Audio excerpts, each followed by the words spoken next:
Hey everyone, welcome to Finance Friday. Hey guys. Let me just make sure we're live on Facebook. Yep, we're live. We're live. Welcome to Finance Friday, guys. Come on in the room. Come on in the room. We're going to give everybody a few minutes to hop in. Oh, everybody hopping in quickly today. See, when I have Jules here, certain guests, be getting y'all in here quickly. Okay, that's what I like to see. So hopefully everybody's nice and comfortable on this Friday with all the rain that we are having right now. I don't know if it's already raining in your area, but it kind of started raining in my area already. So it's been a chill day for us. We've been just kind of chilling around the house. As you can see, I have my special guest with us here today because my co-host, I Am Brand CEO, my oldest son, Monte, he is traveling. He should be landing probably in the next hour or so. So we're going to have a good conversation. We are definitely going to have a good conversation. So I'm going to give everybody a few more minutes to come on in the room. Say hi to us when you come in so that we know that you guys are here. Say hi to us. Say hello. Happy Finance Friday. Come on in and say hello to us. We have a good conversation for today. We're going to talk about just family finances again, typically how we always deep dive into something. We have a really, really good letter that I think Jules is going to give some really good insight in. So I'm very, very happy that we have her here today because I'm just curious to hear her thoughts as well on this week's letter. So come on into the room.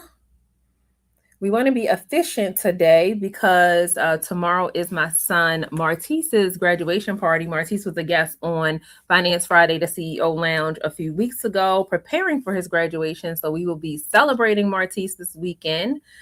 So we do want to be efficient, but we still want to have a good conversation. So come on in, tell us hello, let us know you see us, let us know that we are live and you are ready to get started.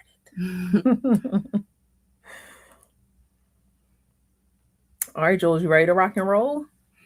Okay, yep. I say let's do it. All right, welcome again to this episode of Finance Friday, the CEO Lounge. It's actually episode 17. I've been starting to count the episodes. So episode 17 of I Am Brand, the CEO of Finance Friday. Look how much I'm missing. I Am Brand CEO.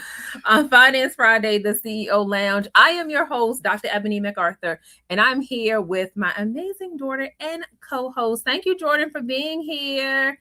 Hey, Jordan. I am here with my special co-host for today. I'll toss it over to Jules. Hi guys, I'm Jules. I'm the daughter. I'm excited to be here today though. So yeah. Yes, as you can see, we're in our LSU gear. Jules is a sophomore now in the honors college at LSU. So we were just like, let's rep LSU. I mean, tomorrow's Martise's graduation party. But for tonight, we all LSU down. So I say, let's hop right in, Jules. So the title and the subject of this week's letter is My Fiance Wants to Audit My Family's Wealth. So dear Dr. Eb and Jules, I come from a family that has done well in real estate and stocks. My fiance, however, comes from a spend it all today background. We're getting married in June, and he asked me for a full list of my family's assets and what my expected inheritance is so we can plan our future. He told me that if we're a team, everything should be transparent, but he hasn't even fixed his own $10,000 in collection debt yet. I feel like he's auditing my parents' pockets instead of focusing on his own career. And to Jules, as someone from the next generation, how would you handle a partner who seems more interested in what your family built than what you two are building together? And Dr. Eb, as the matriarch and the one who understands how to build a dynasty, am I being stingy with my family's legacy? Or is he just a gold digger in a suit? Signed, Protecting the Dynasty. All right, Jules, I might take it first. Take it first.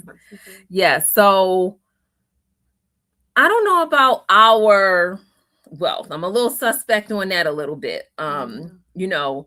because it's really not even her wealth. Like, that's what I feel like the issue is a little bit. Like, if it was also her money, and maybe she's in the trust or something like that, but it's with her, what her family has built. So now I kind of feel like, are you with me genuinely, because you're interested in me, or now you found out about this and now you want to find out, like, oh, what does your family really have, And that's one thing about, let's just say, even if you were social media popular or influencer or celebrity or something, like, I feel like that's one thing that determines how genuine you are. And it's so hard to determine that, because you don't know if people want you for your money. You don't know if people want you for your fame, for your popularity, things like that. So I wish they gave us a little more information, because I'm kind of curious how long they've been together. I know they're saying fiance, but like, how well do you guys know each other? You know what I'm saying? Yeah. That's very important.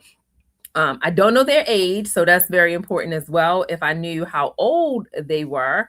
And I would like to know a little bit about her family's wealth, a little bit in the letter as well, so we can determine, because some people in some communities, depending on what they've had before, some people, might have a family member that had 50,000 put up, and that's, the family's bread and butter.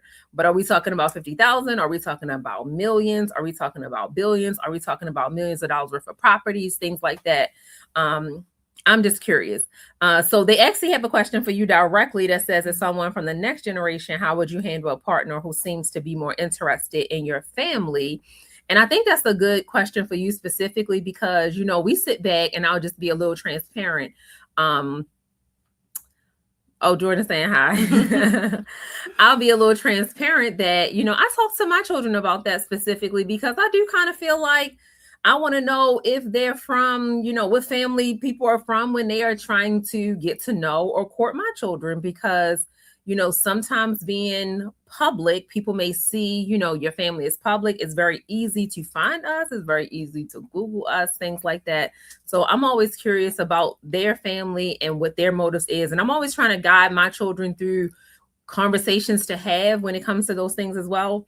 So I'll toss it back over to you. What do you think about how to handle a partner who is more interested in your family's wealth than worrying about the life that you guys are building together? I think I would definitely make it clear that we are focusing on building our future and not worrying so much about Martise is here. He's saying hello. Hi, Martise.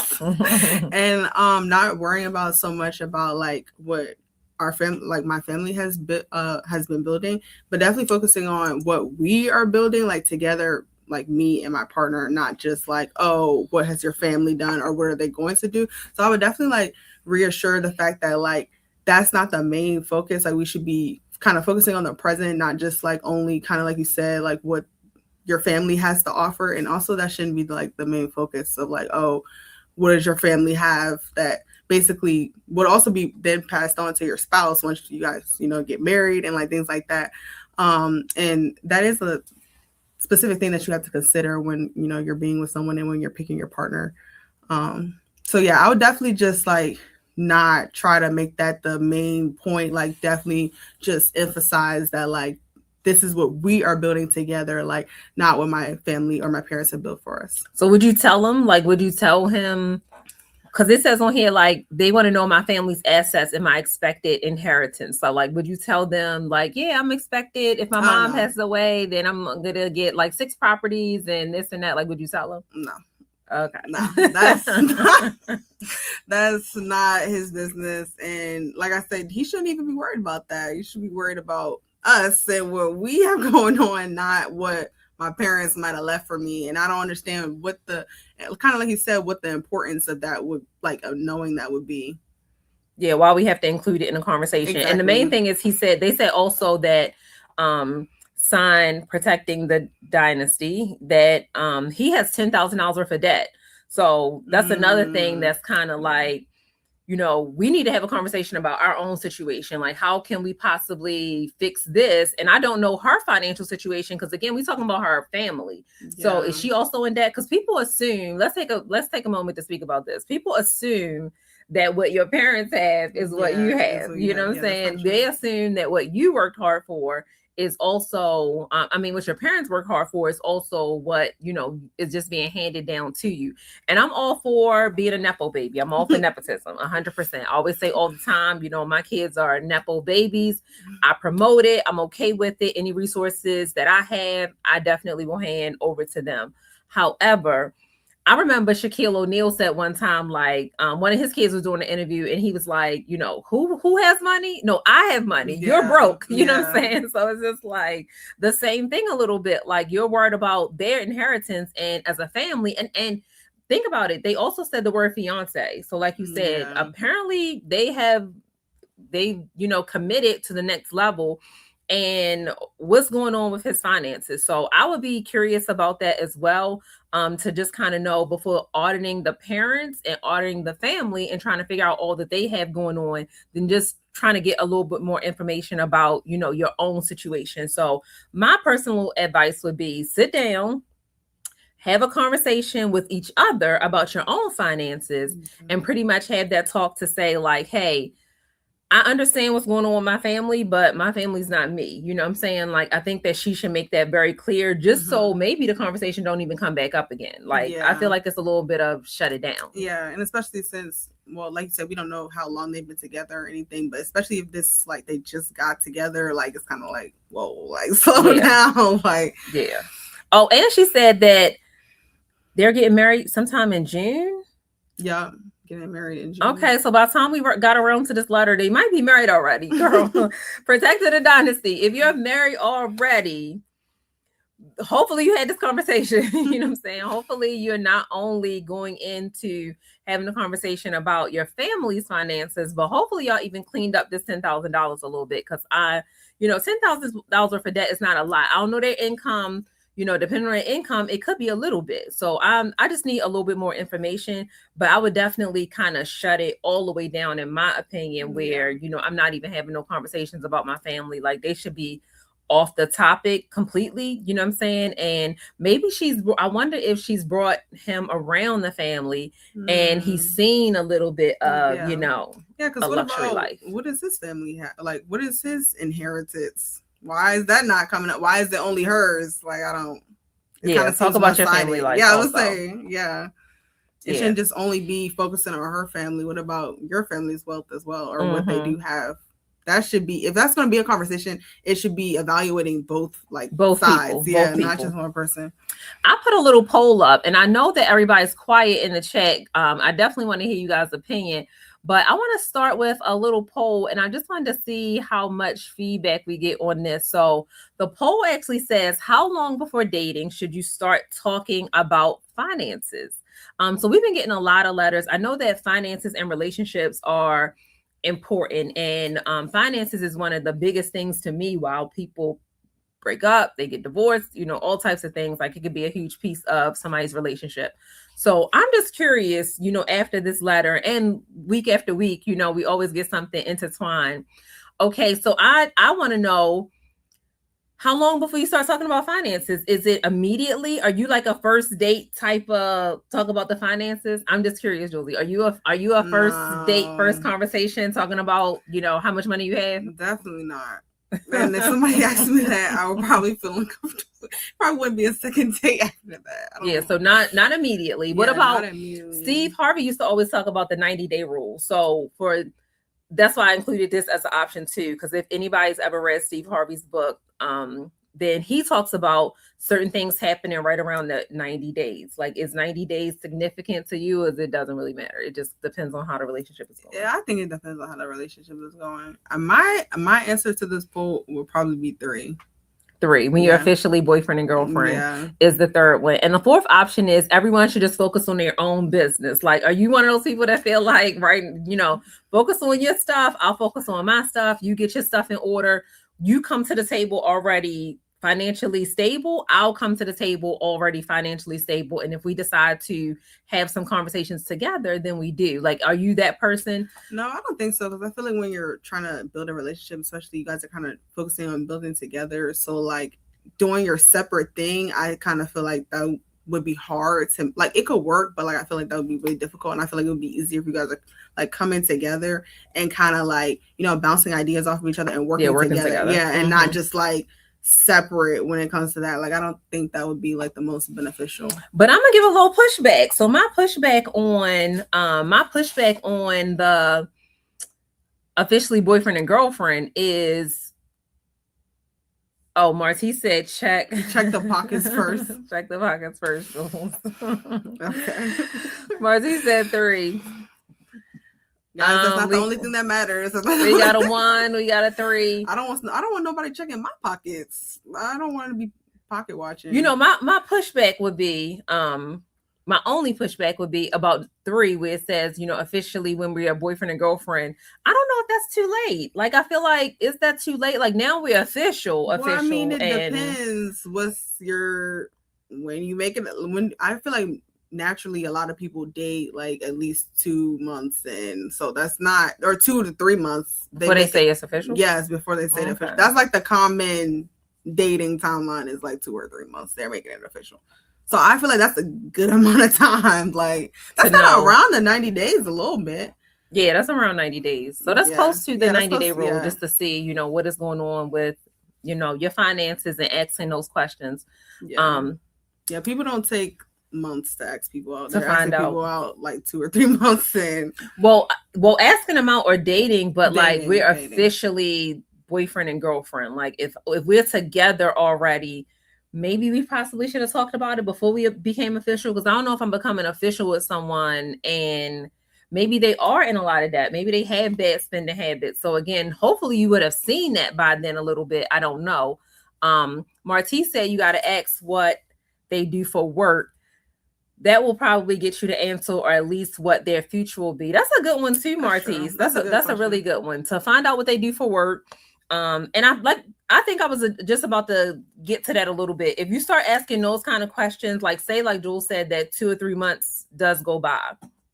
Hopefully you guys have spent enough time together. You having enough conversations where you would now start to kind of get an idea of that person's behaviors, especially when it comes to spending and finances, because they should start talking about it. And let's just say you go out and they're always talking about, or every time you talk to them, they're always like, it's been a tough week. I'm just trying to get by. Yeah. You know what I'm saying? I'm just trying to make ends meet, or they start hinting, I'm $100 short on this rent, something like that. Then I don't know, or if they start talking about their future, you know what I'm saying? If you're sitting down having conversations and they like, hey, I have we can't go out on Saturday or we can go out later because I have plans to go to a networking finance event or something. Like finding out their habits, I feel like will help in the process as well.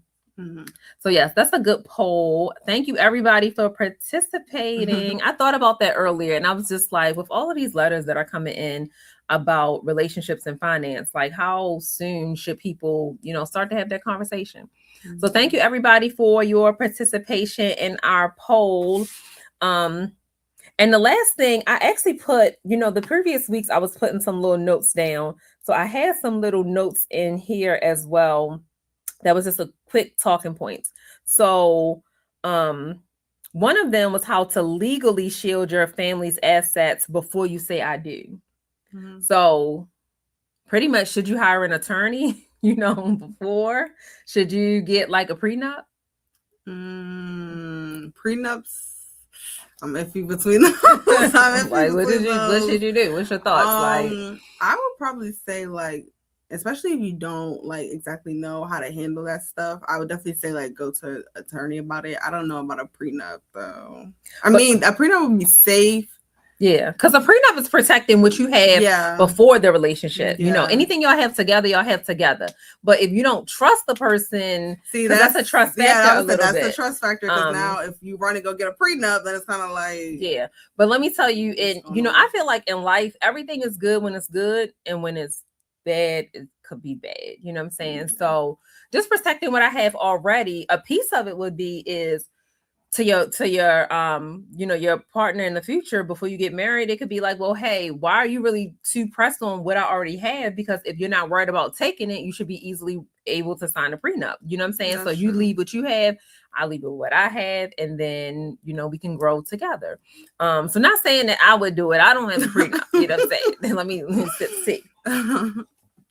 However, because we build everything together, so I guess that also matters too when your age, like, so that's why I said I would like to know what their age is, because if they're a little younger and they do plan on like building life together, then that's understandable. But let's just say if they are 50, you know what I'm saying? Yeah, they're 45 or 50, then yeah, it would kind of be like, I don't know. Yeah.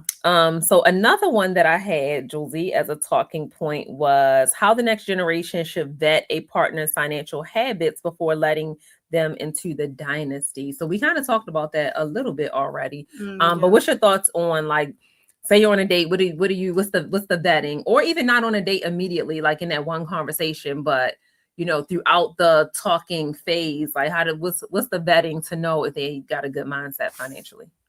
I think kind of agree with Martise, like ask like what they do for work. And I would definitely like making note of, like, kind of like you said, like if bills are not being paid, they kind of hinting that like, oh, they don't got the money for certain stuff. Like they kind of like foreshadowing that money's tight, like all that stuff. Like I feel like that would definitely come into play of like, well, like, they're not fiscally responsible. Yeah.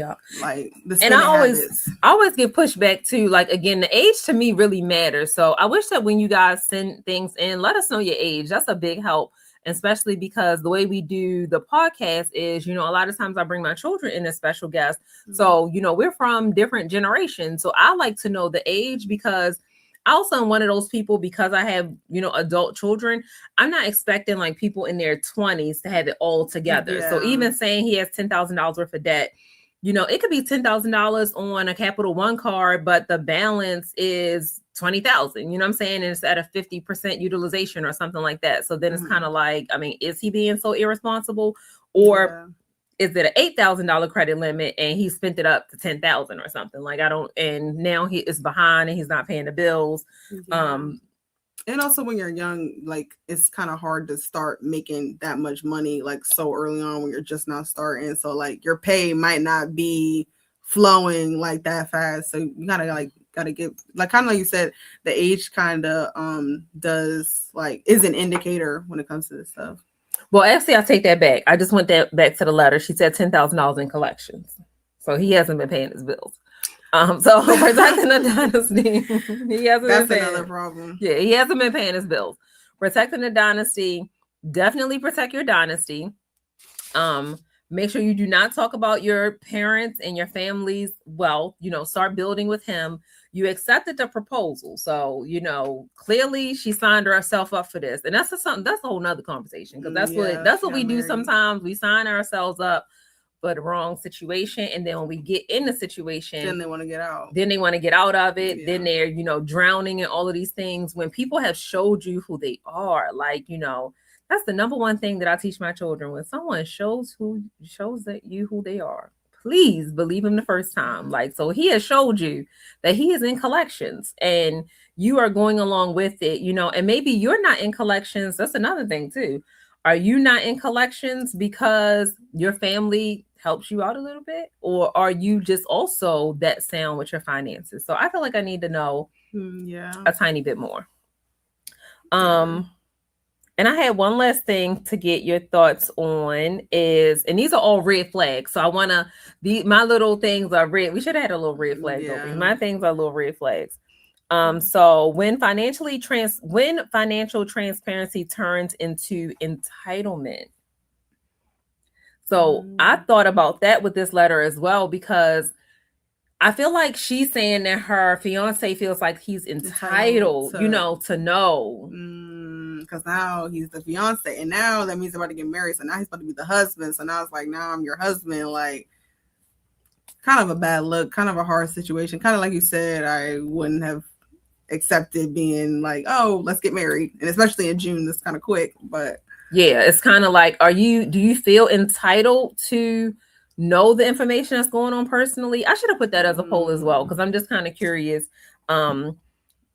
Transparency and entitlement, like that, they're not the same. So it's one thing to be transparent about your situation. So that's probably why he knows about her inheritance and things like that, because she probably has been transparent. She's probably like, hey, my family's done really well for themselves. You know what I'm saying? I know I have X, Y, and Z set up, but maybe it's not something, that she's getting anytime soon. She's just aware that her family has done well and she may want to do the same, not that she's leaning on, that inheritance, but it is starting to feel a little entitled only because he said that he wants to know to plan our future. So I don't know how somebody else's money can plan your future. Like that's where we get tied in a little bit. It's focusing on the wrong stuff. Yeah, absolutely. So I also wanted to any last thoughts before we go on to some quick hits? I was just going to do some real estate quick hits a little bit.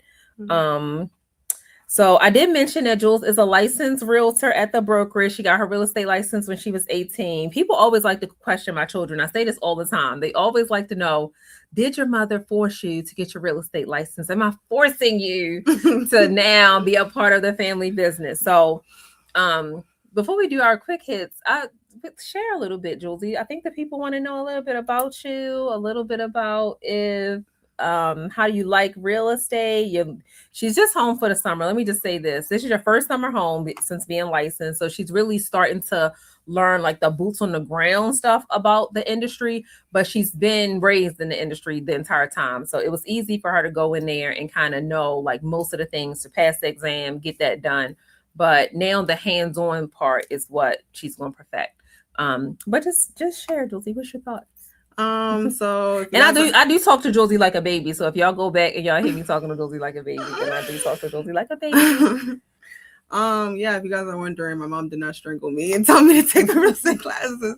But yeah, I kind of just already wanted to do it because I know like it's good money and I know like what it can do for me in the future. And all just like the benefits of real estate in general and just long term, it's like a lot of benefits and it's good to know and it's good to learn, and especially like at an early age. Like my mom said, I got my license when I was 18, so like it's definitely good that I would like start it out early instead of like waiting till later.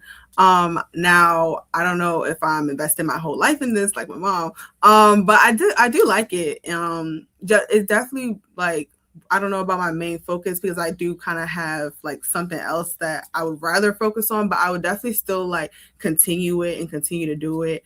And like I said, continue to learn about real estate. I plan on keeping my license, maintaining my license, and still being involved, but not probably as heavily involved.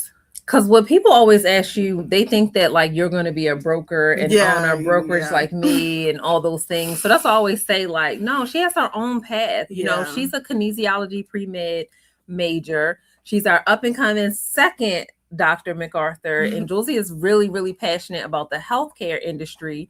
So I always say like, I always tell my children that this is a journey that you're learning like parallel with your own career. So I always add that all my kids have their own things they want to do. So it's no reason to ask them if I'm making them do it because they have their own goals. You know, it's just something that everyone should learn real estate. Everyone should be financially literate. Everyone should try to educate themselves as much as possible. So that's what we do. We just kind of start them off early, learning as much as possible. But Jules doesn't want to open a real estate brokerage. You know, she doesn't want to do any of those things. Martise the same. You know, Martise is a computer science major. He's also been a licensed realtor since he was 18. He doesn't want to open a real estate brokerage. So I'm all in full time. And I think people, when they know that I've gotten them licensed, they just assume like, you know, are you coming back up under your mom's wing? And it's just like, no, they have other goals. They have other things that they want to do. And most real estate agents are dual career. So I believe at my brokerage, pretty much all of my agents are dual career. So it's something that most people do alongside all of their other businesses and careers and things like that. My husband's dual career. So I always just say that so they can know, you know, that it's okay to be dual career. It's okay to have a passion about other things while also, you know, wanting to learn about the real estate industry because it's very important. Yeah, so thank you for sharing. And the only other thing I wanted to do is just do some real estate quick hits. I know that once we get back with my son, again, for anybody that's just joining, I'm here with my co-host, my daughter Jules today, our special co-host. My son, who typically is my co-host with me, I am brand CEO. He is traveling today, so he is still on a plane as we speak. So we definitely didn't want to cancel this episode. We wanted to keep going with the flow of giving this financial education to our amazing community. But we will be back with I Am Brand CEO because he had some quick hits in the stock market. So someone asked him about some stocks under 50 or under $80. And I believe he had a list of 10 of them that he wants to share with you guys. So keep your eye out for that as well. And the only thing that I had also in real estate was that I've been getting a lot of requests on our first time homebuyer seminar. We will have another seminar on August 1st from 11 to 2 p.m.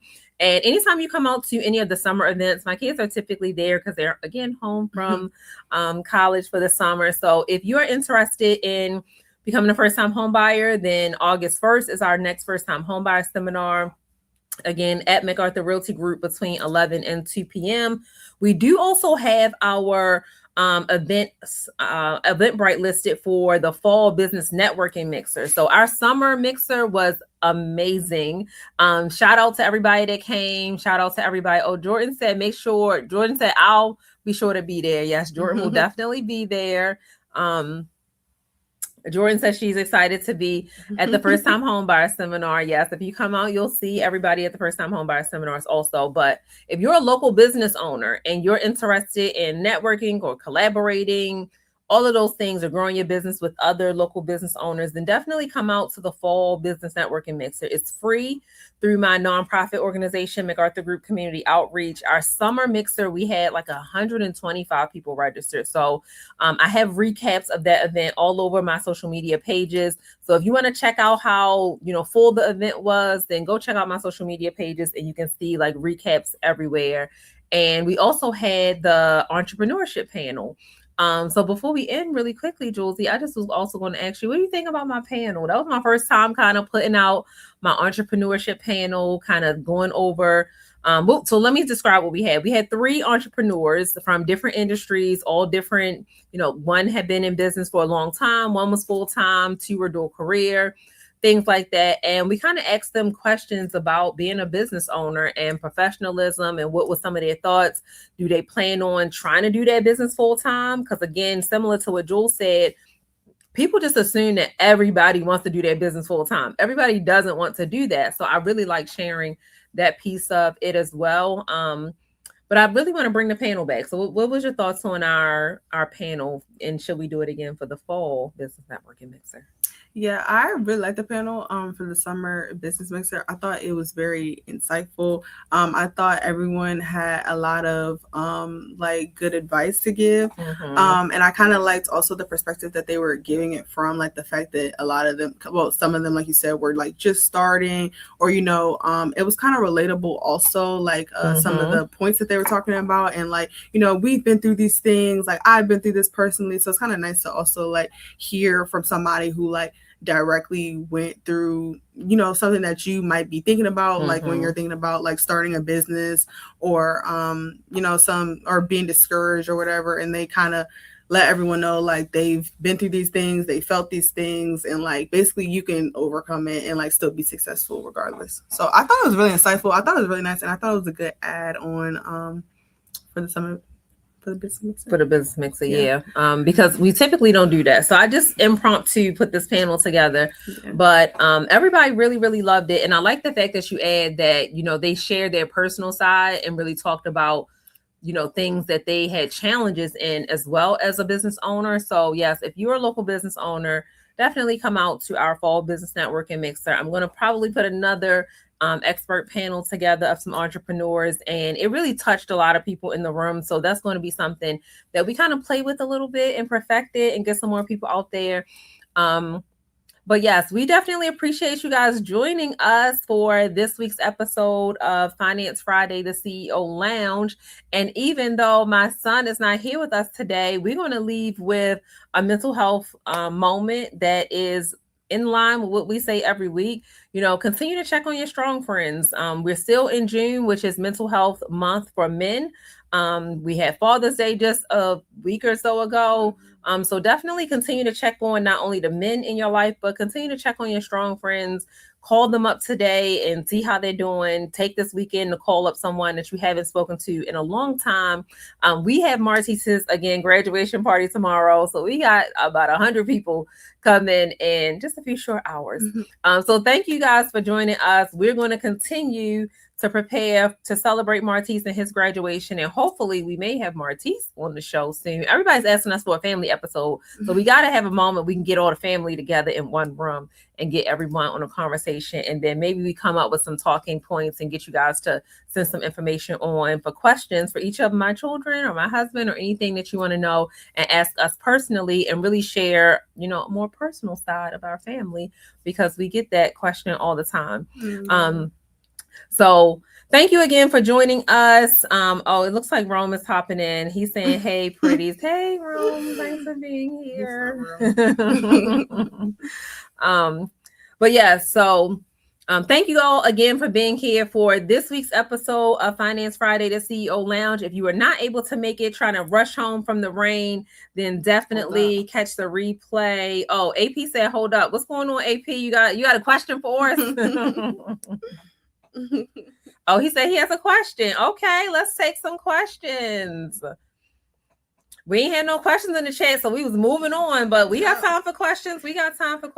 Oh, that's Jordan in the chat. We've been speeding through. Yeah, we've been speeding through because we ain't have no questions. Typically, people leave questions on the replay, but what's your question, AP? You got a question for me? You got a question for Julesy? AP's daughter is at A&T, North Carolina A&T, and she is a rising sophomore as well. Shout out to his daughter. But all right, let's see. We have a question here. How does financial literacy move in the family? Does it come from home or school? So I would say for my family, it definitely comes from home. Like, I am a true believer in teach your children what you want your children to know. Let me see North Carolina Central. Yes, shout out to North Carolina Central. But yes, to answer, that's a great question. I absolutely love that question. And I'll let Julesy answer from her perspective. I don't want to answer for her, but me as the parent, I always believe in teach your children what you want your children to know at home. My children always went to private schools, and oftentimes in Maryland is a big Catholic school state. And people will always ask the question, are you guys Catholic and this and that? Listen, I teach my children what I want them to know spiritually, financially, personally, everything at home. You know what I'm saying? They're going to get out to the world. And even in college, they may have to take, religion classes and finance classes. People are going to be starting to teach your child all types of things. They're going to present them all types of things in this world. And I highly believe in teaching my kids everything I want them to know at home. And they'll tell you, I don't care how big or how small it is. I'm going to share this one little piece, Josie. I'm going to share this. So I was just telling Josie recently, I said, I'm going to teach you the ultimate scam. And it's not really a big scam, but she never knew that when people get into car accidents and things like that, the easiest thing that most people always claim is their neck and their back, because Josie wants to get into physical therapy. So I asked her, do you know why people claim my neck and my back? And she was just like, no. So I was telling her, that's something that is very hard to prove. Like, you can't prove somebody's neck and back is not hurting. You know what I'm saying? So anytime anything happens, a fall, accident, anything, you're going to keep hearing my neck and my back, my neck and my back. And she had never heard of that. So I always say things like that just to say, you never know what your children know or what they have, been told or anything like. So I feel like any little thing that I know, I share with my children, like any little thing, because I want them to hear it from me first. I want them to get that information from me. So definitely teach your children at home. And I believe some of my children going to private schools, they had, financial literacy as classes. I know Martise definitely did. He had the whole Dave Ramsey thing that he had to pass as part of their curriculum. I don't care what Dave is saying. We take some of Dave's talking points, but I teach my children everything I want them to know at home. So I'll toss it back over to Jules, and I'll let you share what's your thoughts. Do you think you learned most financial literacy things from home or school? I say definitely at home. I'd say I know for me personally, I didn't learn too much about it in school. So definitely a majority of it came from home. Obviously going to my parents' events, like being there, being present, like obviously I hear things, I learn things, like I talk to different people while I'm there, and like the learning is still happening while all of this is going on. But definitely, yeah, I'd say my parents definitely like instilled that in me for sure. And they're definitely the main ones that like I learned that information from. Yeah, I teach my children everything at home. Like I literally in our family group chat, AP, I literally will put just like talking points. I'll put like I think last week I put, some kind of poll in there that was like, which should you choose? I'll tell them, I send them information all the time, like any and everything. Like even if something new that's happening on the streets, anything that I come to mind. So I literally, it doesn't matter what it is. I teach my children what I want them to know at home. Like it doesn't matter what the world is saying. And I do allow them to, make their own decision at the end on what information they want to take, what they want to go with. They don't have to necessarily do everything that I'm doing, but I want to school them on game at home. I believe in home training. It's an old thing called home training, because I definitely believe in training your children at home. Everything I want them to know, they're going to learn here. And then if they want to go out and explore, they want to learn some more. Jules will tell you she's big in looking things up. You know what I'm saying? I may say something and Julie's going to go back and do her research. But again, similar to with the my neck and my back thing, she never even heard of that before. And somebody like AP, like me and you, our age, we know everybody say my neck and my back. You know what I'm saying? She was just like, I never even heard of that. So even different generations just don't know everything that we know. And with age comes wisdom, and we should pass that down. And that's what I tried to do before. I don't believe in, learning the hard way. I don't believe in none of that stuff. I'm going to teach them as much as I can teach them, and they're going to have a lot to learn on their own. This is life, life going life for everybody. I always say, I don't know a human being. AP's laughing. I don't know a human being that's an adult that has never been through something, you know what I'm saying? So I don't think it's shielding them from going through things. I don't think that it's, babying and pacifying them. They're going to go through their own things, their own time, their own way. It just doesn't necessarily have to be all the things that I went through. I can possibly prevent some of those things, or when it comes their way, I can have them be knowledgeable enough to kind of have a reaction to it, or to know how to handle the situation, similar to how the letter today. So that's why I thought Jules would be a good candidate for this letter, because I have spoken to her and our other kids about the fact that, does that person know what your mom does? Does that person know what your dad does? Like, what does their family do? Things like that. Or, meeting their friends' family is very important to us, because I'm always curious, if that person is around because they are, looking for certain things, like how much do they know already? Have they been snooping online? I'm very curious about things like that. Let me see. We got another comment in chat. At what age did it begin to make sense to them that it's not mom and dad saying don't do this or that financially? How did y'all approach, and Jules, how is it receiving it? I would say maybe a different age for everyone, but kind of in the same, definitely by the time they went off to college, you know what I'm saying? By the time they went off to college, they knew what was theirs and what was ours, because, no matter how much savings we have for them, or investment accounts and things like that, then when they graduate high school, we definitely make them, use their own. Like they have the access to their own things. And I'll let Julie add in as well on what her thoughts are on that time frame. But again, as a parent, I would definitely say right around that high school, going off to college, because when they're independent on their own, they get to understand, the value of a dollar, how much things cost. Like I can remember, when they go on their parents' dime, let me just add this. When they go on their parents' dime, then they be in the store spending, AP, and you know that.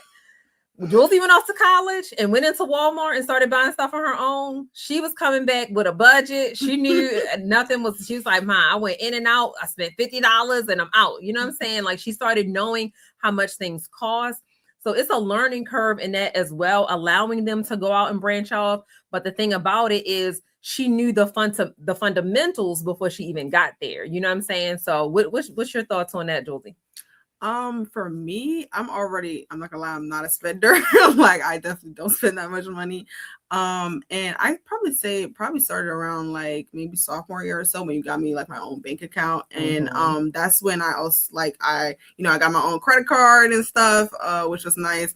But obviously I didn't have a job or anything, so it was just my mom putting the money in. But like, it's not like she was just like, "Oh, here, like, just give you all this money" or something. Like, it was still being like managed, like, you're getting this amount of money at this time, like certain like increments of money. So I did have to like obviously learn like spending habits and like buying stuff and like things like that early on. Definitely just in high school, and just being aware of how much I'm using, how much I'm spending, budgeting, like things like that. Because it's like, okay, like, she's giving me this much, this is what I have to work with. Okay, like, what can I do? Can I do?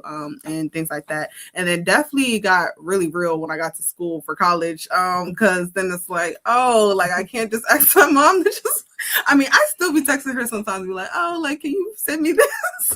Yeah, Julesy will text me and say, "I need," she plays lacrosse for LSU.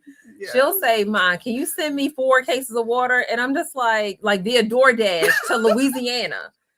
DoorDash to Louisiana. So I'm always like, well, I can just use your card and go in there and order it. Like, I showed you how to do it. Like, those are things that I showed. Like, before she left, I set Uber up on her phone. I set Lyft up on her phone. Like, even small things like that. My kids have never done those things. Like, they're not Uber and Lyfting. By the time they got a driver's license, they had their own car. So they're not doing all of those things. So I had to even show her some of those things. And I'm just like, go on your card and buy your waters. And then she would be like, "But I've already spent $50 this week. I wanted to spend your money." And I was like, "No, AP." She was like, "I want you to order it for a reason." And then Rome called me and was like, Julesy saying that she wants you to order waters because she wants to spend your money. And I was like, "Oh, absolutely not." She has plenty of her own money. Because one thing I will tell Julesy is Julesy doesn't spend money at all. Julesy really is not a spender like that. Jules really holds on to her money heavily. She watches everything. Sometimes she'll even say, "My baby girl, Jordan," shout out to Jordan who's here. I'm gonna throw Jordan on the bus for a quick second. She'll say, "Mine, Jordan sent me something on Fashion Nova that was $40. Jordan acts like money just grows on trees." Where it's just like, she's not gonna spend her own $40 on a shirt, but if it was mine, then yes. But that allows them to better understand. So AP said, "I just made Shay figure a travel trip out and I only provided a little bit and told her to figure it out." So yes, I agree. Yes, I agree. Like, definitely they will figure it out. So that's what I mean by, you're not pacifying your children, because people will assume that. They'll assume, because I'll jokingly but truthfully say, my kids are Nepo babies and this and that, and we help them. But people will assume that's like babying or pacifying them. And it's not. They still are doing the work themselves. I did not, I presented her with the information because she saw our success in real estate and understanding the importance of it. Like she said, she's always at our seminars. So just listening in, how many college and high school students that reach out to me for internship and mentorship because they want to learn real estate. Like, a lot of people want to know the industry. So I feel like it's a blessing for them to be able to get that information. But I didn't go in and take the test for her. You know what I'm saying? Like, she had to study. She was home studying every day. Martise says that all the time. Like, my mother didn't pass this test for me. My mother wasn't there, in my room while I'm late night doing flashcards. Like, she's writing up her own stuff. She's writing up her own flashcards. She's doing her own thing. So they still are learning, through that as well. But they will get it, especially when it's time for them to kind of do some of those things on their own. Because even learning how much it costs to fill up your gas tank, you know what I'm saying? Like, that's something they wouldn't know. We just put them in their car, in the back of the car. We take them to school, you know what I'm saying? And they don't know what those expenses and what those things are. But Julesy has had her own car since her senior year of high school, end of junior year in high school. And she does put her own gas in her own car. And even something small is making them aware of like what gas stations to go to. Like, that's what I mean by I teach my kids at home. Because you got to think about it, AP. We born and raised in Baltimore. We know what gas station to go to and what not gas station to go to. When your kids first get their driver's license, they're not going to know that. Oh, Jordan's laughing. They're not going to know that. You know what I'm saying? So we got to teach them everything at home. You know, even those small things, like people have to be very mindful of knowing where to go and where not to go. We had to learn the hard way. We can remember as kids, like we used to always be down there. We didn't even know it wasn't safe. You know what I'm saying? Because nobody really told us. So even those small things, like I said, I like to let them know this is what gas station to go to. This is what, you know, check your gas tank before you hit that road. When you've been this corner, if you ain't got gas by now, girl, you come back and come all the way back to home. Or, you know, this is the next stop to go to, you know, letting her, schooling them on all of those things is, you know, how I am as well. And even before my boys went off to college, I'll take it a step further. Like my oldest son will tell you, I will take him to the grocery store and I would, you know, have him reach to get me the milk. And then before he turn around, I'll tell him, tell me what the person had on beside you that stepped right up beside you and grabbed their milk. And he would think like it was funny at first, like, Mom, I don't know what somebody had on. No, that tells me that you're not aware. You need to be aware of your surroundings. You're about to go to another state. You're about to live there for, you know, X amount of years. And I know, again, being raised in Baltimore, ain't nobody just gonna come up on me and get no milk. And I don't know what they had on. I don't know what they look like, you know, things like that. So I just try to make them aware because that's just things that they don't naturally think about until they're in the situation. And I just try to school them, you know, in advance. Yes, be aware financially, your surroundings, everything, just knowing what to do because, and you know, AP, going off to college, if your kids are in a different situation where they have parents that are able to help them financially, or even just them being there, so many people that are gone every semester, like you're gonna come back every semester and your friends will be gone because of financial reasons. So a lot of kids there are, you know, not doing as well. And that's one thing I had to school my kids on too. It's like, listen, in college, people going to steal everything you got. So, you know what I'm saying? They're going to take everything. So you got to make sure that you are mindful of that as well. Thank you, Jordan, that you're mindful of that as well. And just schooling them on a little bit of everything. But yes, give her little budget. Tell her, you know, this is what you do, figure it out. This is all you got, you know, at the end of this is it. So they can plan it out, you know, on their own. Because Josie has been doing really good with it. Like, we're very, very proud. But again, Josie don't spend that much. Josie is cheap. Yeah, no. I think probably like the first 2 weeks of school, I was doing a lot of door dashing, and then I was like, oh, yeah, this gotta stop. AP can say he got one more question. All right, okay. We got time. Yeah, Josie was spending her money mainly on door dashing because adjusting to the food, and she was getting a lot of seafood boils. She was out there in Louisiana. You know, they got seafood like Maryland. Josie was seafood boiling it up, and she was adding lobster. AP, she was adding lobster to her seafood boil. And I was like, girl. Yeah, no, I had to stop that. That was getting ridiculous. But now I've gotten to the groove of it. Into the swing. Like, into the swing of what to get, when to get it, how much to get, you know, all those things. And where to shop at. You know, some of my oldest son, I remember when he was at Penn State, he had navigated the dollar store like crazy. And we are not heavy. I don't take him to the dollar store that often. So I feel like that's something that I didn't teach him. But once he realized, you know, I didn't know, he was calling me like, Mom, I didn't realize the dollar store has all of these things. So he was going there and getting like $50 worth of stuff from the dollar store. And that was before the dollar store went up to like $1.25 or something. So you could really, really clean up from the dollar store. So yeah, all of those things are really important. All right, AP said he got his last question, which is, do you feel like our community is lost on being really financially illiterate? And what would you suggest for families to learn? Like, I'm really just learning with IRA type things. How much more are we missing out on? Oh, AP, our community needs so much help. I mean, we would need 3 more lives. You know, you have no idea. If I just could share my inbox, if I could just share some of the things that are shared with me, you know, but if I just could share some of the things, like, our community needs so much help.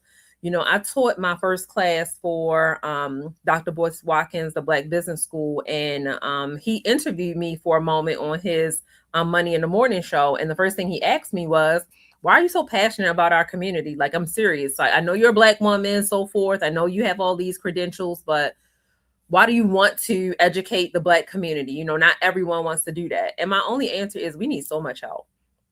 We need so much help. So when you say, are we lost financially? I mean, whatever the word is for past loss, that's what most people that I am encountering, that's the situation that most of them are in. So that's why I always say, when you come to me, it's nothing I ain't seen. It's nothing I have not heard. Like, it's no reasons to be ashamed of credit score, income, the situation you put yourself in, collections, you know, it's nothing I have not heard, because we need so much help. So we're just trying to get everybody to the same end goal. Just like Rome always say, you know, we do so well in our marriage because we got the same end goal. So as long as we got that same end goal, where we started at, you know, that's a whole different question. Everybody got the same end goal, then, you know, and I'll let Jules even share, because Jules is at our first time homebuyer seminars frequently. So, you know, you hear some of the questions and some of the things that people, you know, just don't know and don't know the information.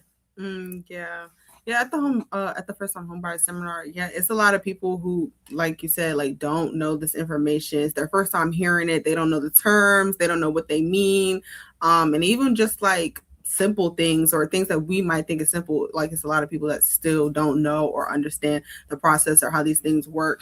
So really sitting in, like, being able to sit in and like actually like hear and like listen to people, I guess, like ask about these things is definitely like interesting, because it's kind of like, especially for me, like, I've been hearing these terms forever and like I know what they mean. Like, it was just like, oh, like, and I'm only like I said, like, I'm sitting in here in this room, I'm only 19, I've never bought no house before, but like I know a little bit. Like, I don't know everything, but like I would know at least like what this term relates to or like what it's about. And it's like, oh, there's people that's double my age that don't know what these terms mean or don't know what this is, and it's kind of just like, like, that's kind of weird. Yeah, and not that they don't, you know, they haven't achieved it. That's one thing. But like you said, have not even heard of it. Don't know what they are. Like, when you start talking about, you know, Roths, they're just like, you know, I heard the word, you know, online somewhere, but they just don't know what a Roth is. They don't know the power of a Roth. They don't know the power of compound interest. They don't know about, most people don't even have at minimum a high yield savings account. Like, they're still putting their money like just in their basic savings account, like literally gaining 2 cents a year in interest.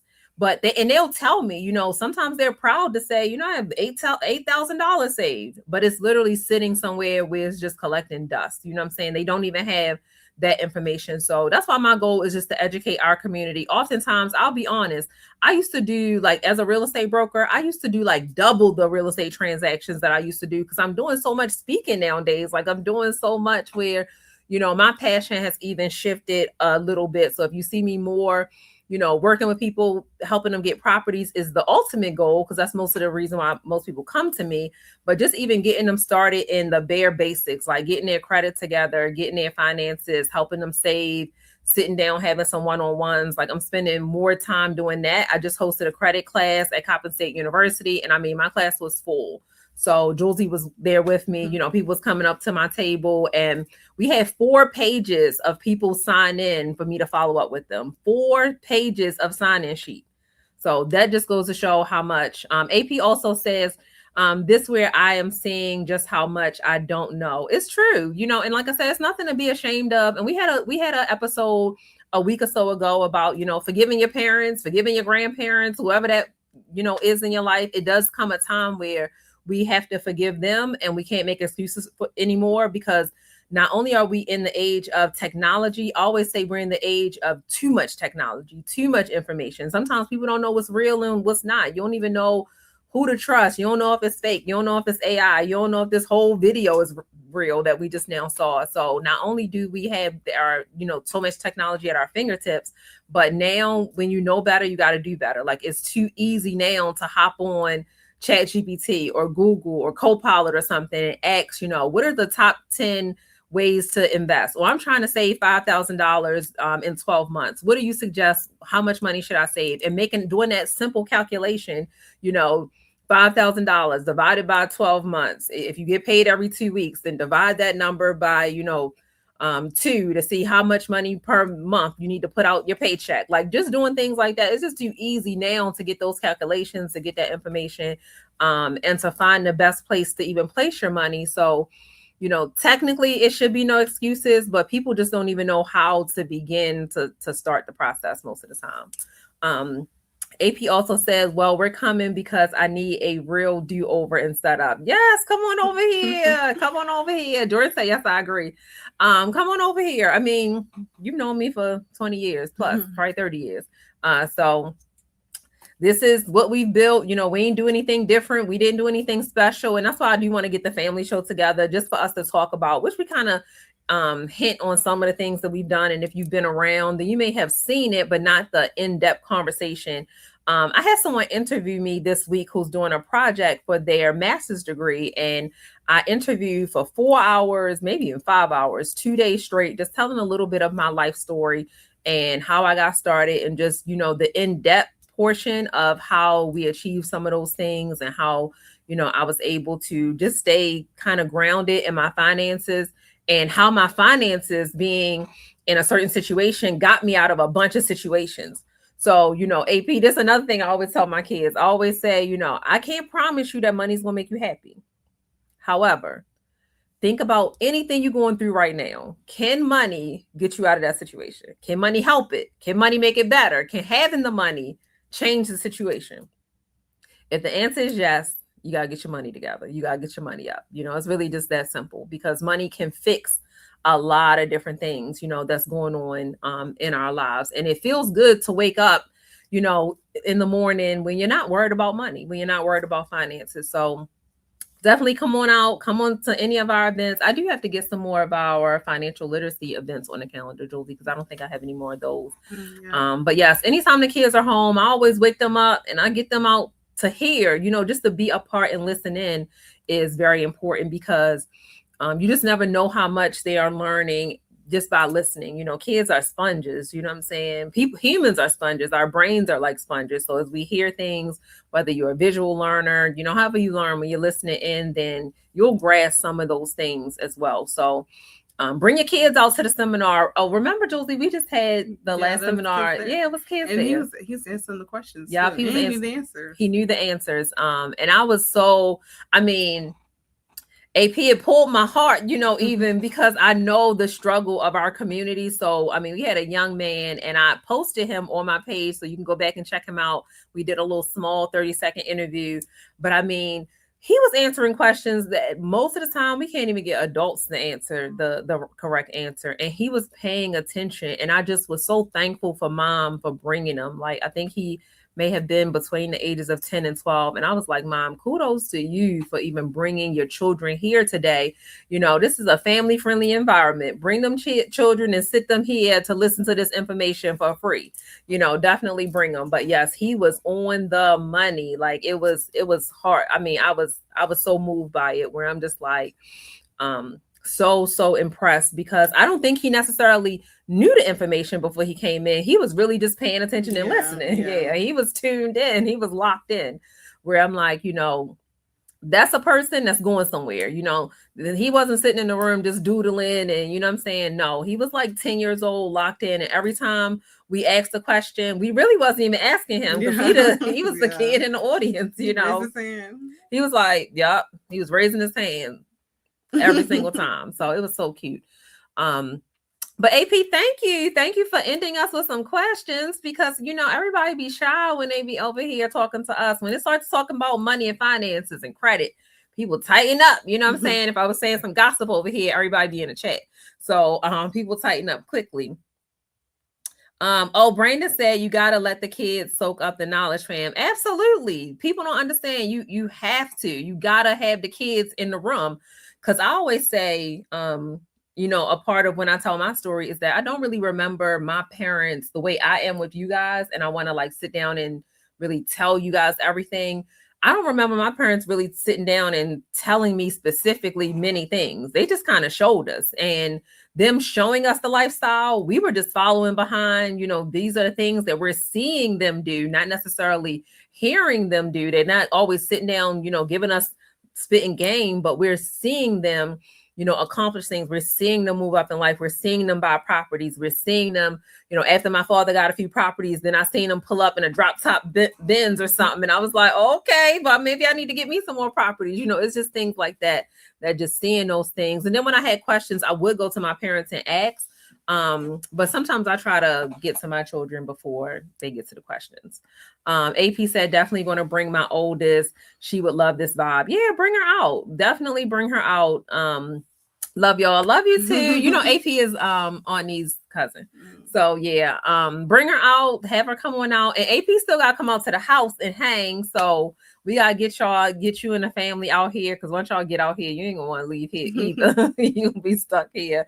I don't know if Brandon is coming out with the fam on tomorrow, but if so, Brandon, I'll see you tomorrow. If you come in with the kids. But yes, bring the children. Everything we have is a family-friendly environment. Somebody asked me yesterday, was it okay to bring their children tomorrow for Marcy's graduation party? And I was just like, it is everything we do. If you see the MacArthurs, it is a family-friendly environment. Bring the kids, because my kids definitely going to be there. We ain't got no babysitter. We ain't never had no babysitter, even when they was little or when they older. So my kids is going to be there. Oh, he said, I hope so. Yeah. Hope to see you guys. We miss you guys, even though we just saw you a few weeks ago. But yes, thank you for all the feedback. Thank you for all the comments. And thank you, Julesy, for being here with me, my Julesy girl, for being here. Oh, Brandon said, I'm trying to convince Morgan now because I still can't draw. Oh, yeah, I forgot. Yes. Okay. Well, hopefully you guys come out, because we have a lot of food here being prepared. Oh, Jordan said bye Jordan. Yeah, so thank you again for tuning in for another episode of I keep saying I am Brand the CEO because I miss my son. Monte, come on home. Monte should be landed by now. So as soon as we get off, we're going to check with Monte. So Monte, now you see how much we miss you. Everybody miss you today, Monte. But thank you for another episode, for joining us on another episode of Finance Friday, the CEO Lounge, with my special guest, my oldest daughter, Jules. And we have my baby girl in the chat. All the rest of the family always in the chat. So always comment to them. If you have any questions to them directly, you can feel free to comment to them also. But let's just end again by saying, don't forget to check on your strong friends. Like, call up some of your strong friends, check on them this weekend. Pray for our family this weekend. Again, we will be celebrating Martise. So congrats again to Martise, and we'll see you on the next episode, everyone. Bye. Thanks for joining us. We appreciate all the questions.